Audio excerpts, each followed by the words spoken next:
the next, patient number 2, whatever the next disease is, So I'll tell you what kills me is I looked at the guy and all I'm thinking is, you know what? God made that guy. And he keeps making that guy. Like one mouth-breathing moron after another. Yet we still go to church on Sunday, and what do? We praise him. When is the constructive criticism coming? Like, dude, when's the last time you made a Gandhi? Somebody empathetic, So my problem is I didn't get the flu shot, I'm old school. I kind of still do the vaccine thing, I know some people like it, some people don't, I don't know. It's a weird thing, though. If you get it, what do? You side with the evil pharmaceutical companies. If you don't, then you're aligned with people who don't wear shoes on an airplane.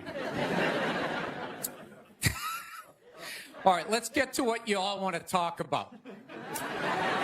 All right, ladies, you're 0-2 against this guy. 0-2. All right, but you learn more from your losses than your wins. So, let's get into the game tape. All right, ladies, enough with the pantsuit. Okay, it's not working. Stop trying to have respect for yourselves. You don't win the office. Like on policy, You got to whore it up a little. I'm not saying go full Hooters, but find the happy medium between Applebee's and your dad didn't stick around. All right? You all know how to get a free drink. Okay? And I know a lot of ugly women, feminists, don't want to hear this message. But just tease them a little bit. Make a farmer feel like he's got a shot. Swing a state over a little bit.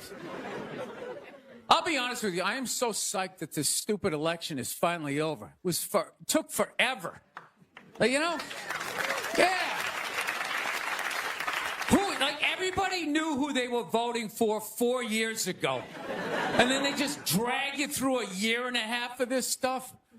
Who was sitting there watching the debate, still not decided?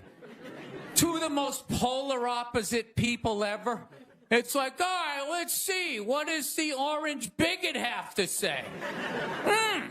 How about the real estate agent that speaks through her nose? Oh, there's a point. This is so difficult. It's like they overlap. I just can't make up my mind. I'll be honest with you. I can't believe Trump didn't win this thing 4 months ago. I know that's weird for younger people to hear, but when I was a kid, if you were running for president and you got shot and you didn't die, that was the end of the election. There was nothing you could say. Right? Everybody would just be like, this guy's the man. He is the king. I don't know. I'll be honest with you. I think the number one reason Trump survived is all those herky-jerky movements that he does. He just can't nail the guy down. I gotta be honest, the guy is a lunatic. He literally got shot and immediately jumped back up and started yelling in the direction the bullets were coming from. Unarmed. That's not a sane human being. I would have been on the ground crying in the fetal position, all right, give me the truck. I don't want this job anymore. Just tell her she won. Tell her she won. But Trump's got all those weird, coming out. I think the guy couldn't get a bead on him, And right as he pulled the trigger, Trump was just and Sleepy Joe, and the bullet went by his head.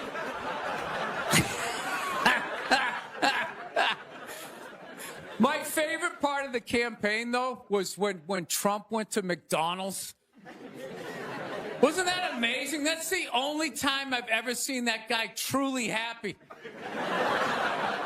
He was glowing. When he got behind the counter, it was like he was behind stage at like Springsteen or something. He's like, oh my God, this is like where they make the French fries. And he was sticking a couple of extra in one. He goes, hey, whoever gets this one's going to be excited. It's like, oh my God, was that empathy of the people, Donald? It's like when the Grinch came down the hill, bringing the toys back, and his heart got a little bigger. All right, we'll end on something nice here. I fell asleep the other night. You ever fall asleep like watching TV? You like leave it on, you know, and you wake up at 3 in the morning, and whatever you're watching makes you feel like you're still dreaming. Yeah, I woke up at 3 in the morning. I swear to God, Shaquille O'Neal was selling me printer ink. Standing there 7 feet tall. Hi, I'm Shaquille O'Neal. Are you paying too much money for your printer ink? Every day, people come up to me and they say, I'm paying too much money for my printer. He's holding a printer. It's like the size of a cell phone. People come up to me. I'm paying too much money. And I'm like, well, I have the solution. Dude, is there no end to that guy's credibility? I thought when he was selling Buicks, that was the end of it. It's laying in that little car, the mid-sized Buick Century. This is the most comfortable car I have ever been in. He's got one foot out one window, the other foot out the other. If I was regular size, this is the car I would buy. It blows my mind. Doesn't he even have like $1 billion at this point? It's like, why are you still working? Take a weekend off, you 9-foot whore. Give somebody else a chance. All right, that's it. We got a great show. Stick around. McGee will be here. We'll see you in a minute. Thank you.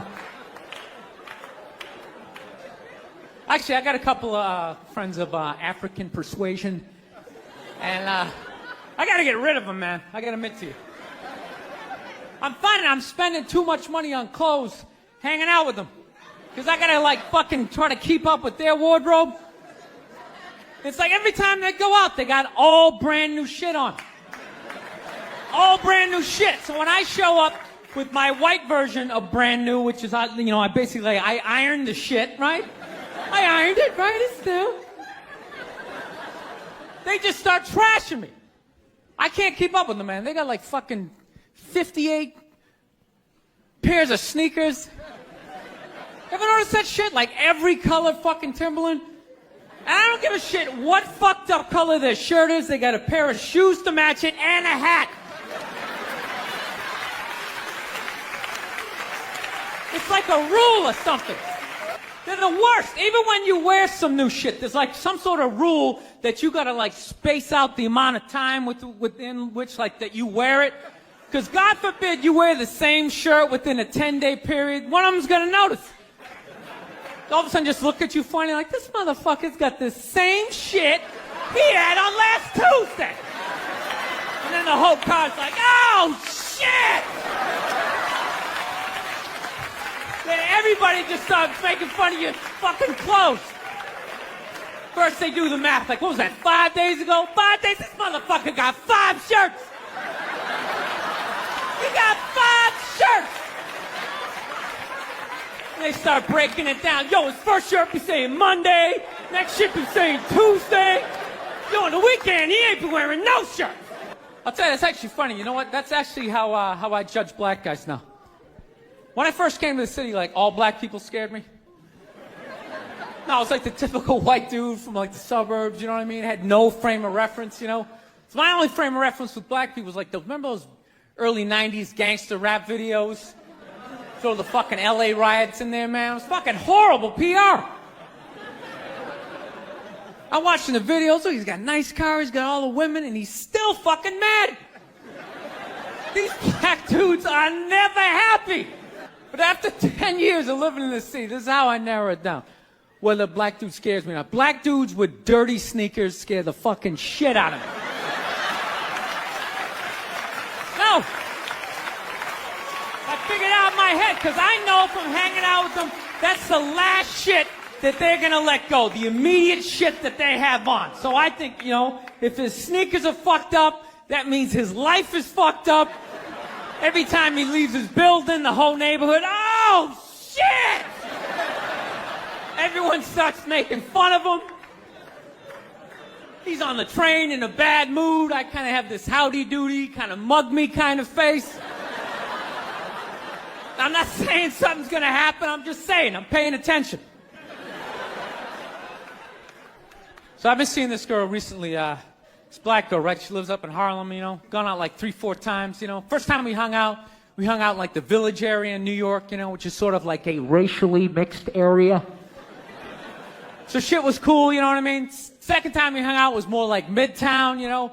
Then the third time, she called me at like 3:30 in the morning, and she wanted me to come up to her apartment, right? So it's 3:30 in the morning, she lives in Harlem, I look how I look, so it's a fucking situation.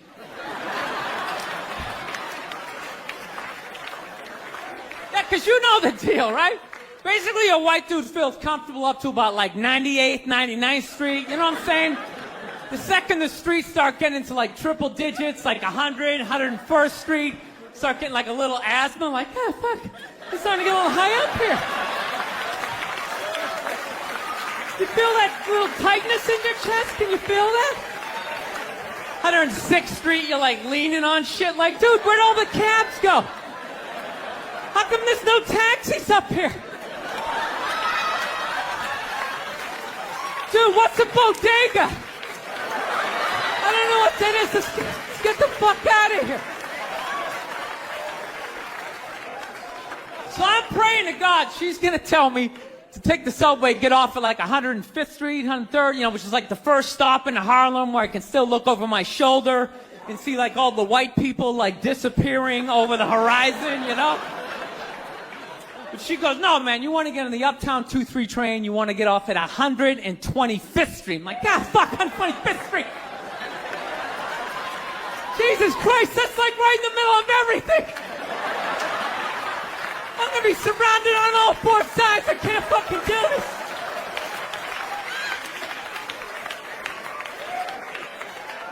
So, at this point, I'm really trying